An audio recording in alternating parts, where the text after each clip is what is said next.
Bismillahirrahmanirrahim. Assalamualaikum warahmatullahi wabarakatuh. Waalaikumsalam. Waalaikumsalam. Waalaikumsalam warahmatullahi wabarakatuh. Warahmatullahi wabarakatuh. Alhamdulillahirabbil alamin wa bihi nasta'in ala umuri dunya waddin wassalatu wassalamu ala asyrafil anbiya'i wal mursalin wa ala alihi wa ashabihi ajmain amma ba'du. Senang sekali pada pagi hari ini kita bisa berkumpul kembali untuk mata kuliah Pendidikan Kewarganegaraan dan Pancasila. Hari ini kita akan membahas tema tentang otonomi daerah. Teman-teman, kita bersyukur ya Allah Subhanahu wa taala senantiasa melindungi kita semua dan memberikan kita kesehatan sehingga kita terus menikmati nikmat iman, Islam, ihsan dan juga nikmat yang alangkah mulianya yaitu nikmat sehat ya. Kalau kita tidak sehat, kita tidak bisa kuliah pada pagi hari ini. Salawat dan salam semoga tetap terhaturkan pada Nabi kita Muhammad SAW yang karena risalah yang dibawa oleh beliau telah membawa kita kepada zaman yang penuh dengan kebahagiaan dan terutama kesetaraan antara perempuan dan laki-laki sebagaimana yang kita rasakan pada hari ini.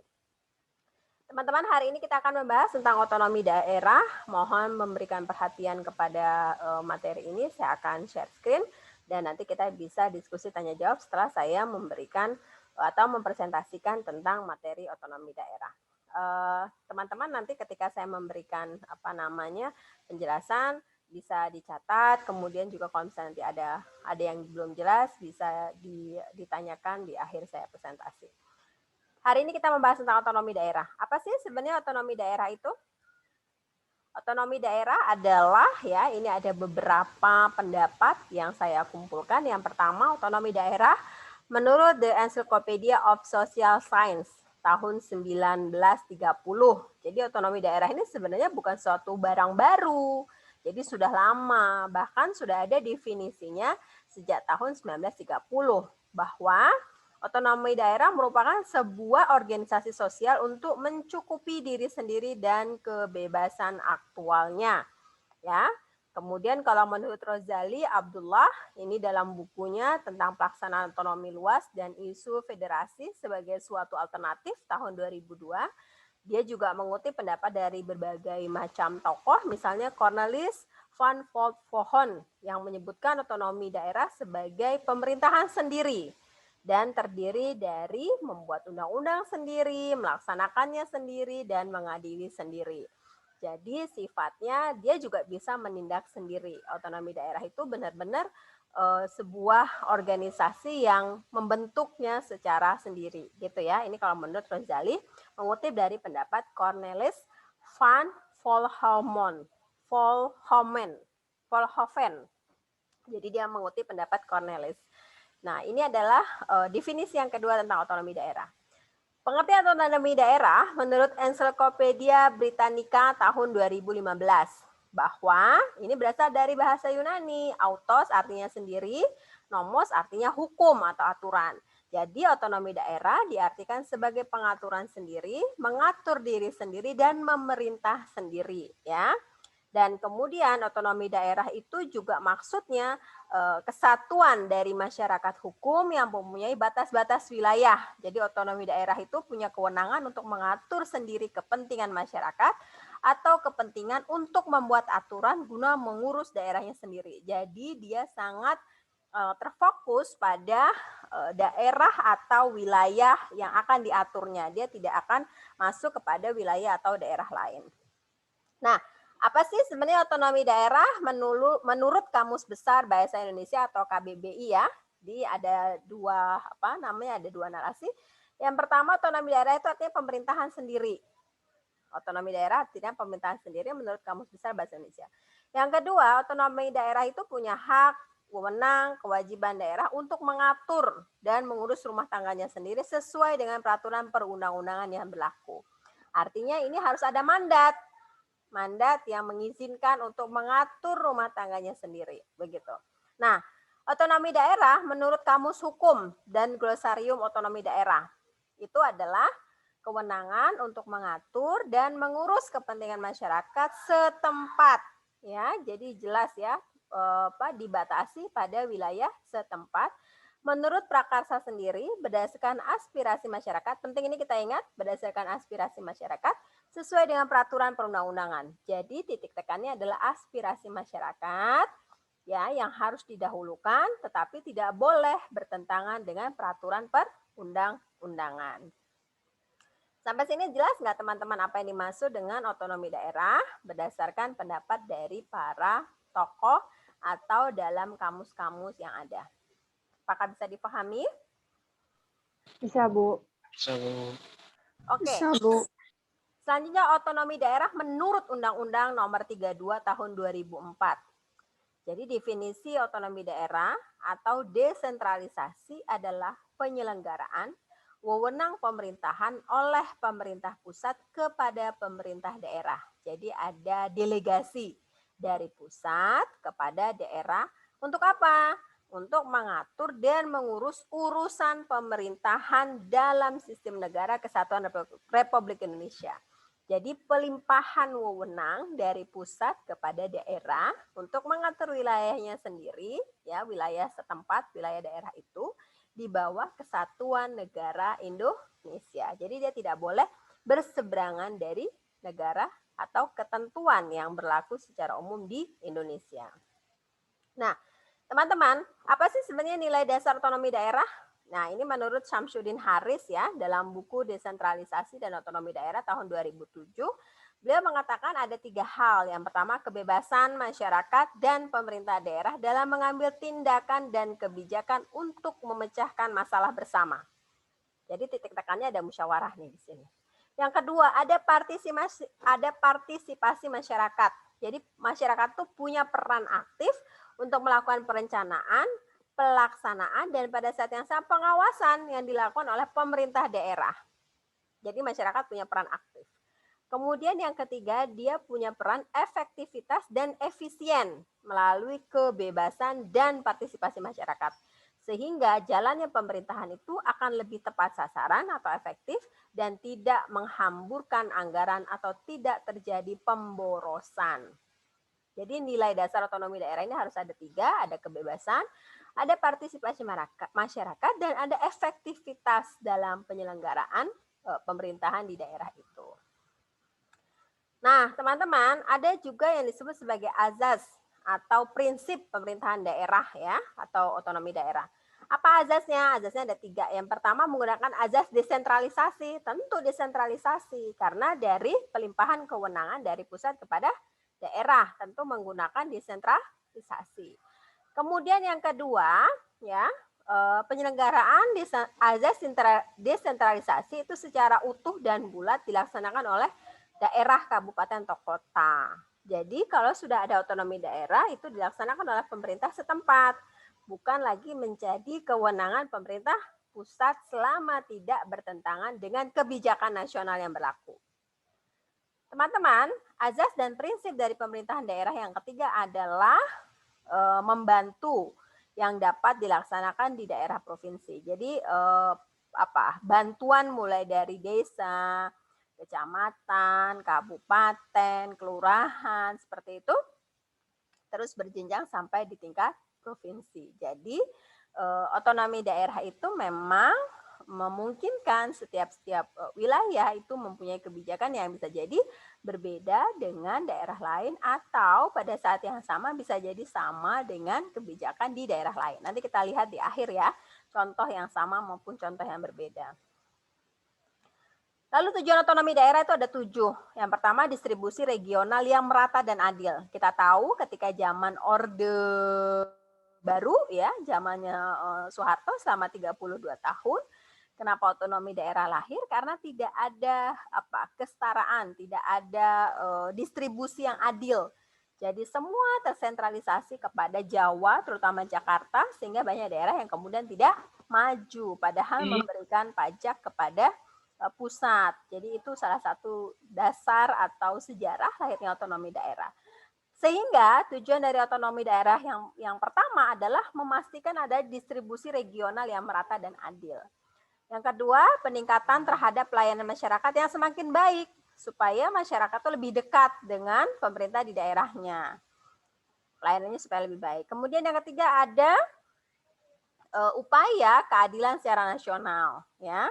Adanya pengembangan dalam kehidupan demokrasi, menjaga hubungan yang harmonis antara pusat dan daerah, kemudian mendorong pemberdayaan masyarakat semakin luas, dan yang terakhir menumbuhkan prakarsa dan kreativitas untuk meningkatkan peran serta masyarakat dalam mengembangkan peran dan fungsi, terutama dalam hal ini adalah Dewan Perwakilan Rakyat di daerah.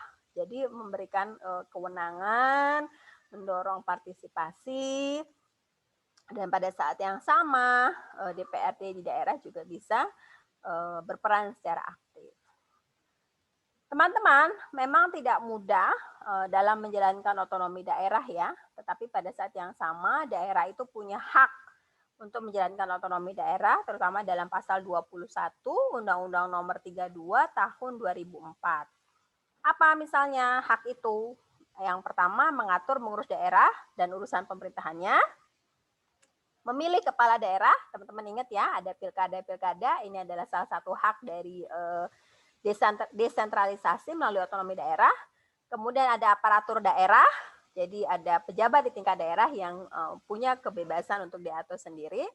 Kemudian ada pengelolaan kekayaan, jadi misalnya pajak bumi dan bangunan, termasuk pajak sumber daya alam, pajak sumber daya manusia, pajak pariwisata, pajak perhotelan, dan lain sebagainya, itu menjadi kewenangan daerah.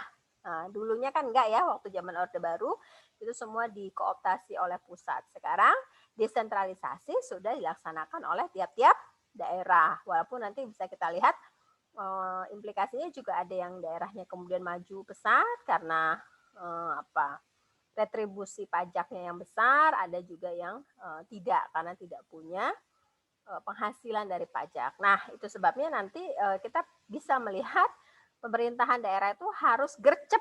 Apa gercep itu? Cepat, kemudian cerdas, membuat effort kerja dan program-program yang bisa menghasilkan tidak hanya peningkatan sumber daya manusia, tetapi juga pada yang saat yang sama meningkatkan pendapatan atau sumber daya lainnya. Nah, ini yang tadi saya bilang tentang pemungutan pajak ya, pajak daerah. Kemudian mendapatkan bagi hasil dari pengelolaan sumber daya alam ya yang berada di daerah, ini tadi sudah saya singgung. Mendapatkan pendapatan lainnya yang tadi juga sudah saya singgung, misalnya adalah retribusi pajak dari restoran, kemudian pariwisata, hotel, apalagi perkantoran yang ada di daerah tersebut. Dan termasuk juga hak lain yang juga diatur dalam Undang-Undang Turunan dari Undang-Undang Nomor 32 Tahun 2004 tentang pemerintahan daerah. Nah, teman-teman, kewajiban daerah dalam menjalankan otonomi daerah menurut pasal 32 menurut pasal 22 maksud saya Undang-Undang Nomor 32 Tahun 2004 ini ada ada 11 ya. Yang pertama, melindungi masyarakat, menjaga persatuan, kesatuan, kerukunan nasional, serta keutuhan NKRI. Jadi tidak boleh otonomi daerah kemudian orang jadi bercerai-berai atau menjadi terpisah antara satu provinsi dengan provinsi yang lain. Itu nggak boleh, karena ini akan melanggar dari kewajiban daerah untuk melaksanakan otonomi daerah berdasarkan pasal 22 ini. Yang kedua, meningkatkan kualitas kehidupan masyarakat ya. Masyarakatnya harus difikirkan, tidak boleh terbengkalai. Mengembangkan kehidupan yang demokrasi, mewujudkan keadilan, pemerataan peningkatan pelayanan dasar pendidikan. Penting ya, pendidikan, karena pendidikan itu adalah hak setiap warga negara yang juga diatur dalam konstitusi negara kita, Undang-Undang Dasar 1945. Ada fasilitas kesehatan, tentu ada fasilitas sosial, fasilitas umum yang layak, ini pasti. Dan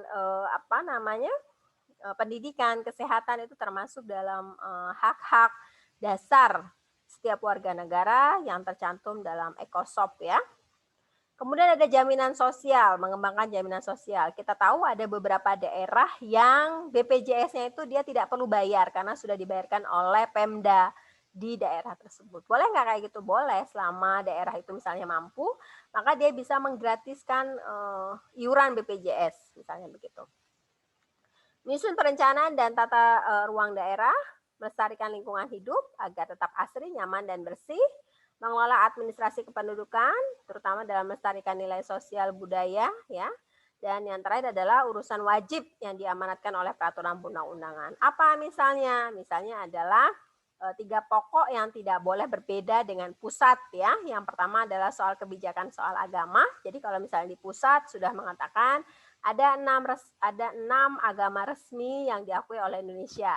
Nah, maka tiap-tiap provinsi harus menurunkan dan menerjemahkan bagaimana menjalankan perintah pelaksanaan atau hak beribadah beragama terhadap 6 agama resmi ini, gitu misalnya. Dan pada saat yang sama juga agama-agama lokal tidak boleh mendapatkan diskriminasi, ya. Jadi yang pertama adalah soal agama, dia tidak boleh berbeda dengan pusat. Yang kedua adalah soal keamanan. Nggak boleh punya tentara sendiri.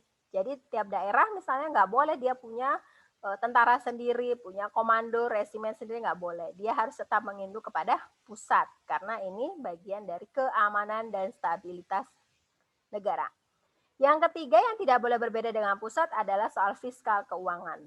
Jadi kalau di pusat itu mata uang Indonesia itu ada rupiah, maka sampai ke pelosok mata uangnya rupiah. Kalau nilai 1 rupiah itu misalnya setara dengan sekian, atau misalnya $1 sekian dengan sekian, $1 setara dengan sekian rupiah, maka di daerah juga tidak boleh punya interpretasi yang berbeda. Jadi ada 3 hal yang tidak boleh berbeda dari pusat. Yang pertama adalah soal agama, yang kedua adalah soal keamanan, stabilitas politik, dan yang ketiga adalah soal perekonomian. Jadi tetap harus menginduk pada kebijakan pusat. Selebih itu di tiap-tiap daerah punya kewajiban atau punya kewenangan untuk mengatur wilayah atau daerahnya masing-masing. Tetapi tetap harus mengacu kepada kebijakan perundang-undangan yang berlaku. Kenapa begitu? Supaya tidak ada diskriminasi, tidak ada pembedaan, tidak ada perlakuan yang berbeda dari satu wilayah kepada wilayah yang lain. Nah, ini yang tadi kemudian saya bilang. Pertanyaan penting dari otonomi daerah adalah bagaimana kalau misalnya daerah itu punya kebijakan diskriminatif? Bagaimana kalau kebijakannya itu bias gender? Bagaimana kalau kebijakannya itu hanya mementingkan kelompok mayoritas saja dan kemudian mengenyampingkan kelompok-kelompok minoritas yang ada di daerah itu? Ini yang kemudian penting bagi kita untuk mendiskusikan, karena Anda semua adalah calon pemimpin, ya, calon pemimpin di negeri ini. Jadi Anda harus mempersiapkan diri kalau Anda menjadi pemimpin, maka bagaimana Anda bisa menghasilkan kebijakan yang tidak diskriminatif, tidak bias gender, dan tidak pro hanya kepada salah satu golongan saja dan mengabaikan golongan yang lain. Nah, ini yang saya pikir juga penting untuk kita diskusikan pada pagi hari ini. Teman-teman, itu bahan yang bisa saya sampaikan. Setelah ini kita bisa diskusi, kurang lebihnya saya mohon maaf. Billahi fil sabil haq, fastabiqul khairat. Wassalamualaikum warahmatullahi wabarakatuh. Waalaikumsalam. Waalaikumsalam. Baik, teman-teman, tadi sudah saya jelaskan tentang otonomi daerah. Selanjutnya saya mengundang teman-teman untuk berdiskusi. Ibu. Ini pertanyaan dari siapa? Aku Putri Maharani. Putri Maharani, pertanyaannya apa? Apa sih hubungan antara otonomi daerah dengan pemekaran daerah? Apa beda atau hubungan dari otonomi daerah dan pemekaran daerah? Oke. Hari ini jadi moderator siapa ya? Elvani ya, Elvani Damayanti ya, moderator ya. Tolong dicatat pertanyaan dari tadi siapa yang tanya? Maharani ya, Putri Maharani. Elvani moderator ya. Bu. Halo Elvani.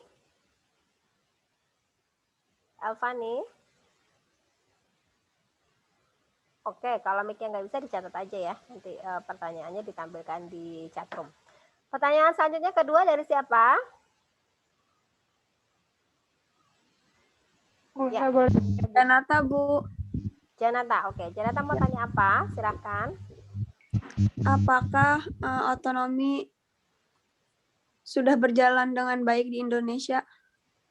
Apakah otonomi sudah berjalan dengan baik di Indonesia? Oke. Ya. Ketiga, siapa mau tanya? Saya, Bu. Elsha, Bu. Elsha Fitri. Silakan Elsha. Bu, kan sekarang lagi booming ya yang berita wisatawan makan di Malioboro, makan pecel lele aja 37.000. Terus parkir mobil 20.000. Itu termasuk penyalahgunaan dalam otonomi daerah juga nggak sih, Bu? Yang bikin heboh apanya kalau boleh tahu? Ibu nggak tahu soal berita ini. Jadi kan ada wisatawan nih, Bu, dia makan di Malioboro. Seharusnya kan biasanya harga normalnya pecel lele itu paling ya 20.000 atau 25.000 lah ya, Bu, ya udah sama es teh lah, sama nambah nasi. Tapi di Malioboro itu dia makan 37.000, Bu. Itu wisatawan domestik atau wisatawan asing? Wisatawan kita. Domestik. Ya. Terus parkir mobil juga 20.000 gitu. Kan lagi beritanya. Berarti itu juga termasuk dalam penyalahgunaan dalam otonomi daerah juga kan, Bi? Pertanyaannya adalah apakah retribusi untuk wisata yang mahal bagian dari penyalahgunaan otonomi daerah? Oke. Ya. Oke, kita punya 3 pertanyaan ya. Sudah dicatat oleh Elvani. Nanti kita lihat di chatroom catatan dari Elvani. Ya, oke. Siapa yang mau memberikan tanggapan jawaban? Siapa? Saya persilakan. Kalau belum ada yang mau kasih tanggapan, Ibu yang tunjuk ya.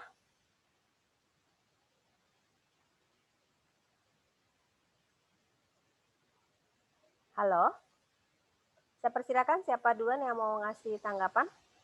Nah, saya boleh, Bu. Kamera di teman-teman kalau misalnya ngomong kameranya boleh dinyalain dong. Saya belum mandi, Bu. Paturnya. Bentar, Bu, bentar, Bu. Saya ngambil kamera dulu. Raffi mau ngasih tanggapan? Raffi dulu. Raffi. Saya minta pertanyaannya ulang di chat kali, Bu, biar saya ini, Bu, pertanyaannya. Elvani nanti akan mengulang pertanyaan. Ayo udah, Bu. Elvani Saya jawab yang pertanyaan terakhir aja boleh, Bu? Yang tentang apa namanya? Tadi yang apa? Yang pecel lele itu, Bu. Boleh, Bu? Boleh. Kenapa pecel lele? Kan tadi kan pertanyaannya kan tentang penyalahgunaan ke apa namanya? Kekuasaan daerah otonomi ya, tentang harganya yang di markup gitu. Menurut saya sih sebenarnya itu dalam kasus tersebut itu pemerintah daerah Yogyakarta tuh udah melakukan segala apapun yang diperlukan. Nah, dalam kasus tersebut itu yang pecel lele itu ternyata tuh bukan di daerah Yogyakartanya, tetapi di luar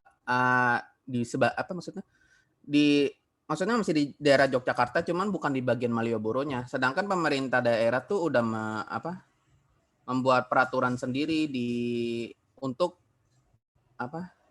jajanan gitu atau tempat makan gitu di daerah Malioboro. Sedangkan yang terjadi itu bukan di daerah Malioboro, tapi mengaku-ngaku gitu. Jadi pada dasarnya pemerintah tuh udah melakukan apa yang bisa tentang harga untuk wisatawan.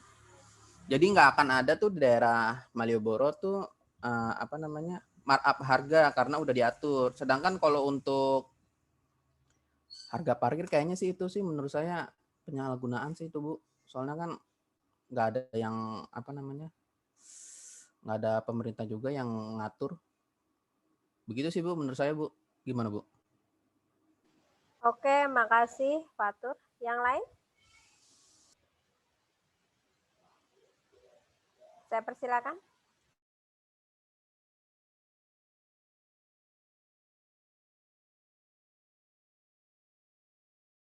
Ya, siapa yang akan memberikan tanggapan lainnya? Lutfi dijawab aja Lutfi.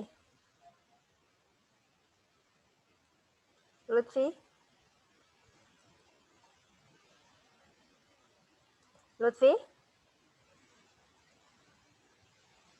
Mic saya nggak bisa. Oke, kenapa nggak bisa? Yang lain?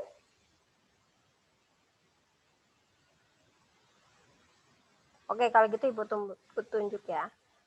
Refni Fortuna. Silakan Refni, tanggapi Refni. Refni, silakan.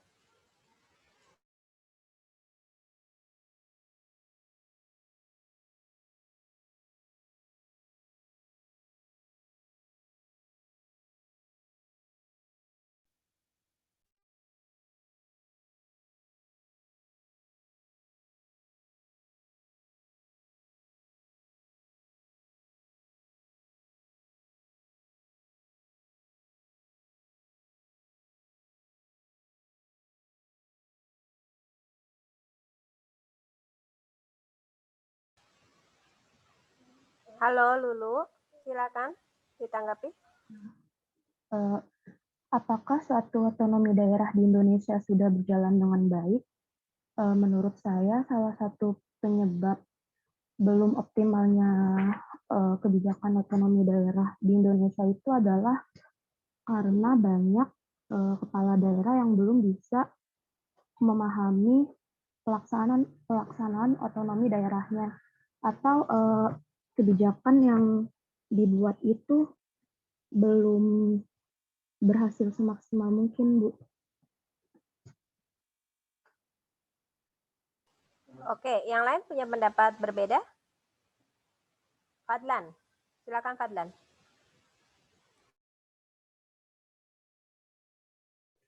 Ya, hadir Bu. Ya, silakan berikan tanggapan.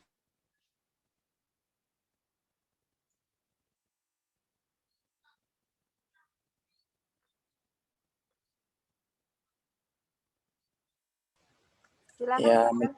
ya menurut saya itu Bu, salah satu penyebab belum optimalnya kebijakan otonomi daerah yaitu karena masih juga banyak kepala daerah itu yang belum bisa memahami mekanisme pelaksanaan otonomi daerah di daerahnya yang mereka pimpin, Bu.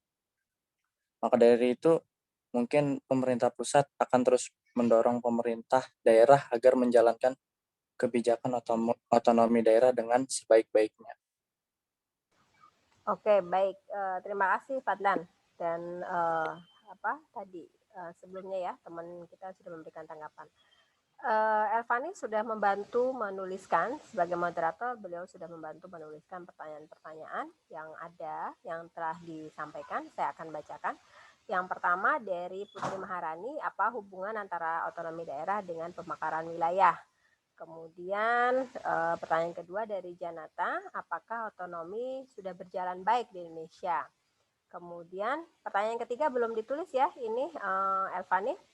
Nah, ini ada tanggapan dari teman-teman yang lain, dari Lutfi mengatakan bahwa suatu daerah melakukan pemekaran daerah, maka daerah yang terpisah akan membentuk daerahnya sendiri dengan adanya sistem pemerintahan dan tidak bergantung pada daerah yang lama. Jadi pemekaran daerah itu berbeda dengan otonomi daerah. Kalau pemekaran daerah itu perluasan wilayah ya, atau pemisahan wilayah. Jadi bisa dia perluasan atau dia pemisahan wilayah. Jadi pembagian wilayah yang terbaru. Nah, kemudian ada juga ini tanggapan dari Eka Widiawati. Ini malah nanya ya. Jadi bertanya, suatu daerah tidak boleh memiliki tentara berbeda. Jadi dia tidak punya tentara yang tidak boleh punya tentara yang berbeda dengan pusat. Bagaimana kalau dia punya tentara yang diam-diam? Apa dampaknya terhadap daerah itu? Apakah Eka Widiawati bisa memberikan contoh? Apakah ada daerah yang punya tentara berbeda? Kemudian ada pertanyaan dari Bayu Pangestu. Jaminan sosial daerah khususnya BPJS Kesehatan, layanannya ada yang kurang baik, kemudian lambat, dioper-oper oleh rumah sakit. Apakah ini bentuk dari diskriminasi yang harus dibenahi oleh pemerintah pusat? Dan pertanyaan lainnya adalah dari Elsa. Wisatawan itu makan harga normal biasanya 20.000, tetapi di Malioboro makannya 37.000 dan parkirnya adalah 20.000. Apakah ini bagian dari kekuasaan otonomi daerah? Saya persilakan teman-teman yang akan memberikan tanggapan. Itu adalah beberapa tanggapan atau pertanyaan. Langsung buka speaker aja, Fuja, nggak perlu ditulis di chat room ya. Jadi bisa langsung tanggapi. Silakan Fuja. Ibu, saya mau nanya. Fuja mau tanya apa? Pengertiannya tuh otonomi daerah sama daerah otonom. Soalnya kan katanya beda, Bu. Jadi saya mau tahu pengertiannya dari kedua itu. Oke, yang lain silakan kalau mau memberikan tanggapan. Ya, teman-teman, saya persilakan.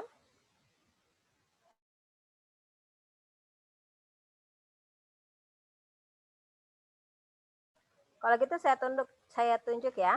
Fatihah Zauziah, silakan memberikan tanggapan Fauzia. Fatihah maksudnya. Fatihah Zauziah, silakan memberikan tanggapan. Iya, Bu.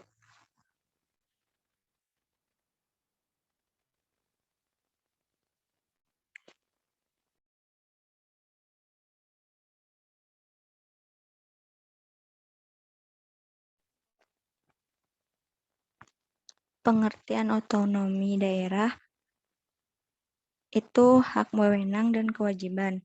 Sedangkan daerah otonom itu untuk mengatur dan mengurus sendiri urusan pemerintahan dan kepentingan masyarakat setempat sesuai dengan peraturan perundang-undangan. Gitu, Bu. Yang lain apakah ada yang bersepakat atau tidak bersepakat? Tidak bersepakat, saya persilakan. Hani, kalau misalnya tanggapannya berbeda, silakan dibuka speakernya dan memberikan tanggapan. Silakan Hani. Iya, Hani Ibu. Indah.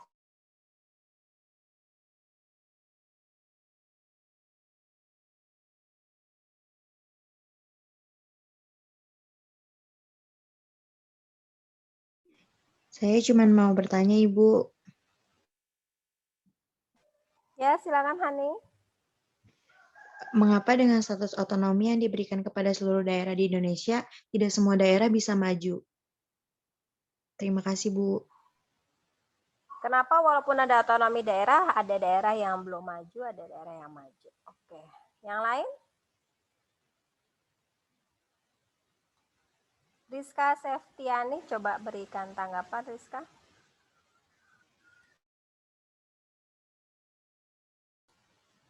Rizka, saya mengundang Anda untuk memberikan tanggapan. Silakan Rizka. Iya, Bu. Pertanyaannya, mengapa dengan status ekonomi yang diberikan? Tanggapan Rizka, bukan pertanyaan baru, tapi tanggapan. Sebentar, Ibu.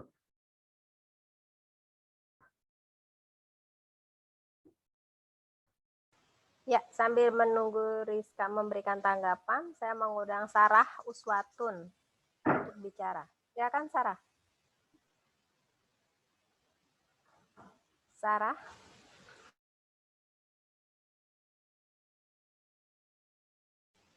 Sarah Uswatun. Ibu, saya mau jawab. Ya, silakan Sarah. Sebentar, Ibu.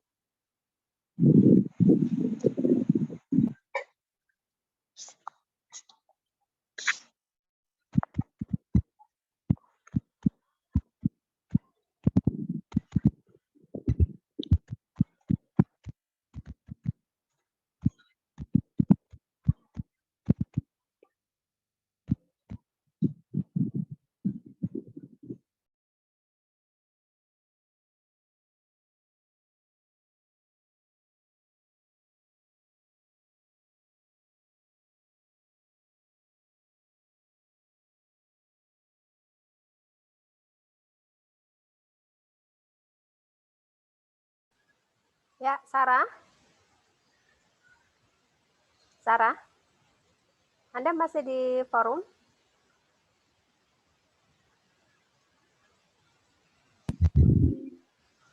Ya, silakan Sarah.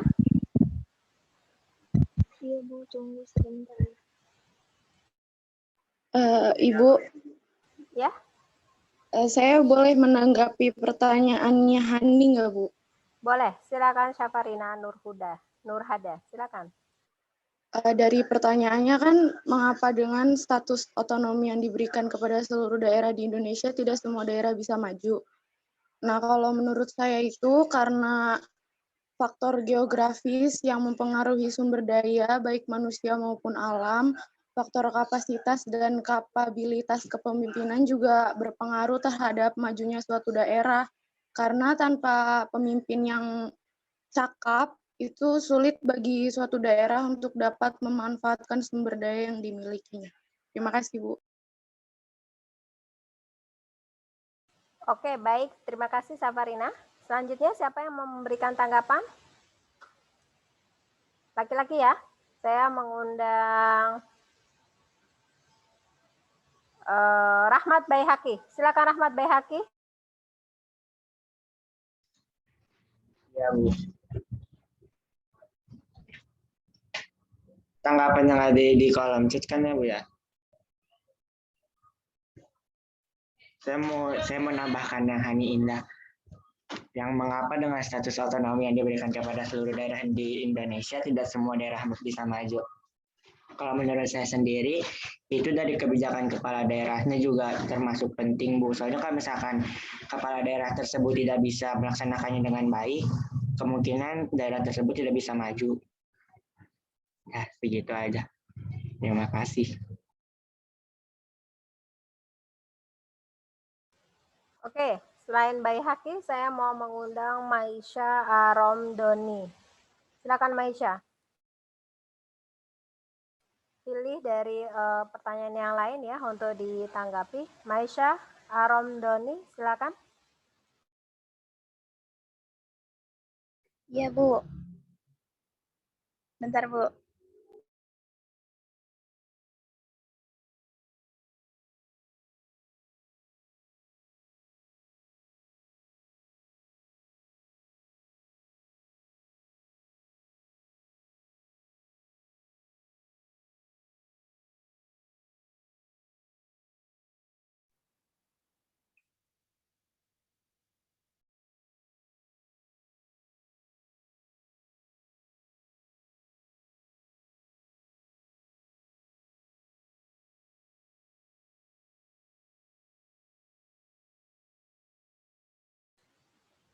Ya, silakan. Tadi yang Ibu tunjuk dan belum sempat bicara juga siapa? Silakan.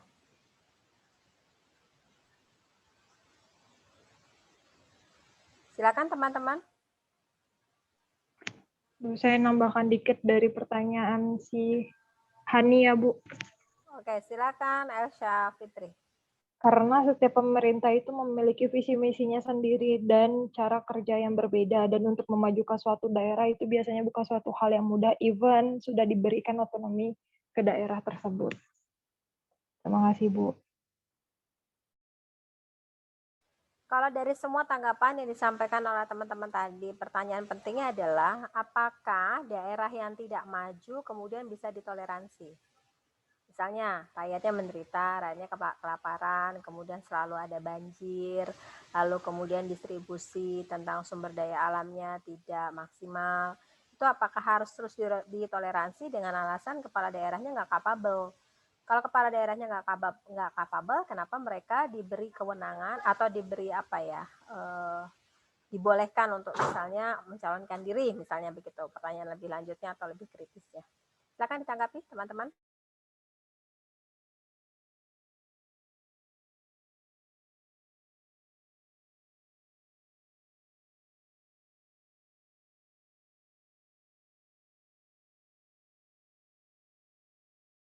Ya, silakan yang mau memberikan tanggapan, langsung dibuka chat room-nya. Rika, silakan Rika.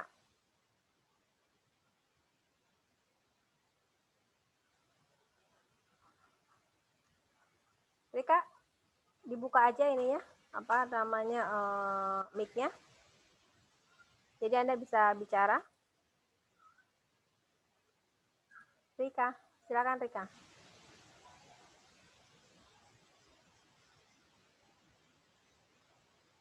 Teman-teman, adakah yang mau memberikan tanggapan lain?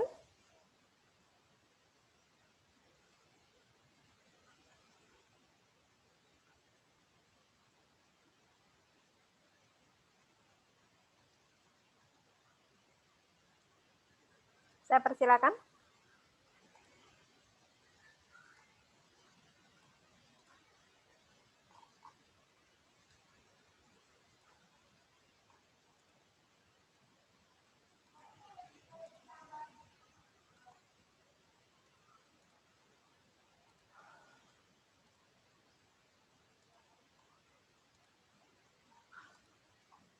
Teman-teman, atas pertanyaan dari Maharani, apa hubungan antara pemekaran daerah dengan otonomi daerah? Tentu berbeda ya. Kalau pemekaran itu tadi saya sudah sampaikan tentang perluasan atau pemisahan atau pembagian wilayah lagi secara ulang. Jadi dia berbeda. Dulu waktu saya kecil sampai saya SMA atau madrasah aliyah, provinsi di Indonesia itu hanya ada 27 provinsi. Sekarang kita punya 34 provinsi. Di antara yang pemekaran atau perpisahan wilayah itu adalah Banten dan Jawa Barat. Tadinya Banten itu masuk wilayah Jawa Barat. Sekarang dia menjadi provinsi tersendiri. Begitu. Jadi itu adalah soal pemekaran daerah. Jadi bisa perluasan, bisa pembagian wilayah yang berbeda. Sedangkan otonomi daerah, sebagaimana yang sudah saya sampaikan dan jelaskan tadi, itu adalah soal kewenangan tiap-tiap wilayah untuk melakukan kebijakan atau pelaksanaan implementasi dari kewajiban undang-undang di tiap daerah. Begitu ya. Kemudian juga tentang apakah otonomi daerah di Indonesia sudah berjalan baik? Ada beberapa daerah yang berjalan baik. Misalnya Surabaya di bawah kepemimpinan Ibu Risma ya. Itu kan perkembangannya luar biasa, bagus dan banyak mendapatkan penghargaan. Ada daerah-daerah lain juga yang pemimpinnya itu sangat kuat, tidak mengizinkan perusahaan-perusahaan, kalau saya boleh menyebutkan misalnya Alfamart dan Indomart berdiri di wilayah itu. Karena tujuan dari pemerintah daerahnya adalah mendorong ekonomi kerakyatan atau mendorong ekonomi masyarakat miskin atau masyarakat lokal. Ada yang model begitu. Ada yang mengizinkan sehingga Alfamart dan Indomart itu bahkan sampai ada di samping rumah kita, saking dekatnya dengan masyarakat. Gitu. Jadi kebijakan tiap pemimpin daerah itu tentu berbeda-beda. Apakah pemerintahan otonomi daerah di Indonesia sudah baik? Ada yang baik, ada yang tertatih-tatih, ada yang berkembang pesat, ada yang belum. Saya baru ini menjalankan perjalanan darat dari Jakarta sampai ke Palembang. Ketika melakukan perjalanan darat, saya melihat betul bagaimana perbedaan satu wilayah dengan wilayah lain, terutama dalam pembangunan jalan. Ada yang jalannya rusak, ada yang jalannya bagus, ada yang di daerah perbatasan provinsinya bagus, ada yang di daerah perbatasan provinsinya tidak bagus. Kenapa itu bisa terjadi? Karena pemerintah daerah itu ada yang memprioritaskan pembangunan infrastruktur, ada yang tidak. Jadi alasannya bisa beragam. Tapi yang penting adalah seharusnya Indonesia itu sudah merdeka lebih dari 70 tahun ya. Harusnya sudah tidak ada lagi nih jalan yang bolong.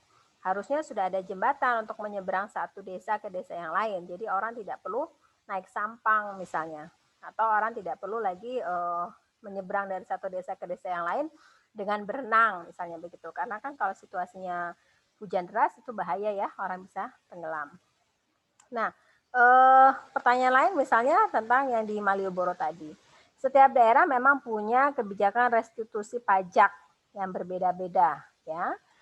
Kalau misalnya itu masuknya ke dalam kas pajak negara, tentu negara maksudnya kepada kas pendapatan daerah, tentu punya kebijakan daerah yang tertuang dalam peraturan daerah. Tapi kalau misalnya tidak masuk ke dalam peraturan daerah, maka itu menjadi pungli atau pungutan liar. Siapa yang melakukan? Tentu orang-orang yang tidak bertanggung jawab. Teman-teman, apakah yang saya sampaikan sudah jelas dan bisa diterima dengan baik? Sudah, Bu.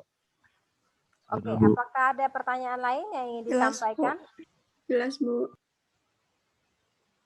Apakah ada pertanyaan lain yang ingin disampaikan? Bu, itu Bu, yang otonom sama otonomi daerah itu Bu. Saya kayak coba mengerti tuh kayaknya susah banget Bu ya. Apanya yang susah, Yusuf? Silakan. Otonomi daerah dengan daerah otonom tuh. Bisa dikasih contoh yang deketnya nggak gitu Bu ya? Yang lain silakan memberikan tanggapan apa bedanya otonomi daerah dengan daerah otonom. Kalau saya pikir-pikir sih, kalau otonomi daerah itu kan yang tadi Ibu bilang tuh, kewenangan suatu daerah menjalankan pemerintahannya. Tapi kalau daerah otonom itu kayak misalnya si daerah ini kayak apa ya, kayak Aceh kali ya. Aceh kan punya khusus gitu, kayak bikin daerah istimewa kali ya, karena dia kan letak geografisnya, terus budayanya di sono gimana. Bali juga mungkin termasuk ya. Gitu apa ya, Bu? Teman-teman juga nih. Oke, Ngebeda. yang lain ada yang memberikan tanggapan?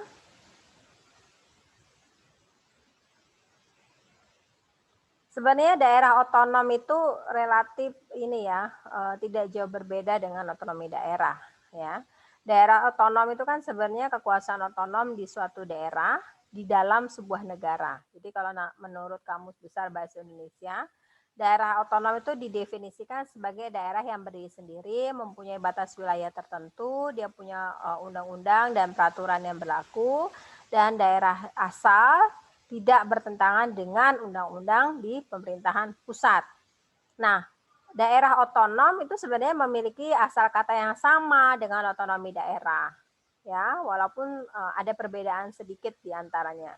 Kalau daerah otonom merupakan daerah yang menjalankan otonomi, sedangkan otonomi daerah adalah aturan dan kewenangan daerah dalam menjalankan otonomi. Ya, jadi mohon diperhatikan. Daerah otonom itu adalah daerah yang menjalankan otonomi. Sedangkan otonomi daerah adalah aturannya atau kewenangan daerah menjalankan otonomi daerah itu sendiri. Begitu. Apakah bisa dipahami teman-teman? Sama, oh bisa lah Bu ya. Jadi kalau daerah otonom ya daerahnya yang menjalankan otonomi. Kalau sama kayak supir ojek, supirnya yang ngojek.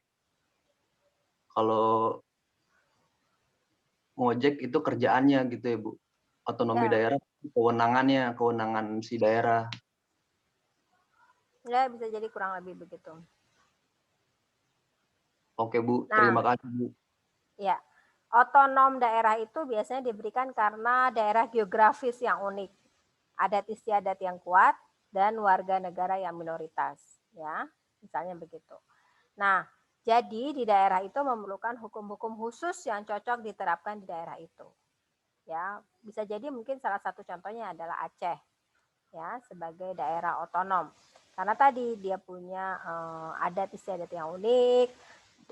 Alasan lainnya misalnya kenapa dia bisa disebut sebagai daerah otonom, misalnya daerah lain karena letak geografisnya misalnya begitu, kemudian ada minoritasnya misalnya begitu. Jadi memang ada hal-hal yang menyebabkan kekhususan itu.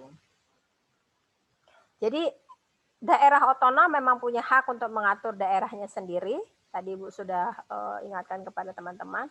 Tetapi pada saat yang sama dia juga harus menginduk kepada pusat, terutama soal ekonomi, ya, penggunaan APBD, anggaran pendapatan belanja negara, kemudian soal pemberlakuan retribusi daerah atau pajak, ya, dia tidak boleh jauh menyeberang karena ini bagian dari ekonomi, soal keamanan, stabilitas negara, dan soal agama. Itu juga harus menjadi catatan penting bagi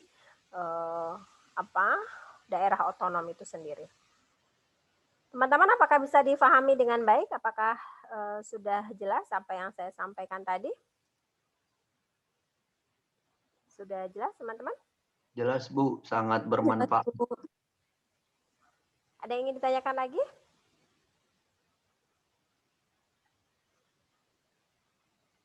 Tidak ada?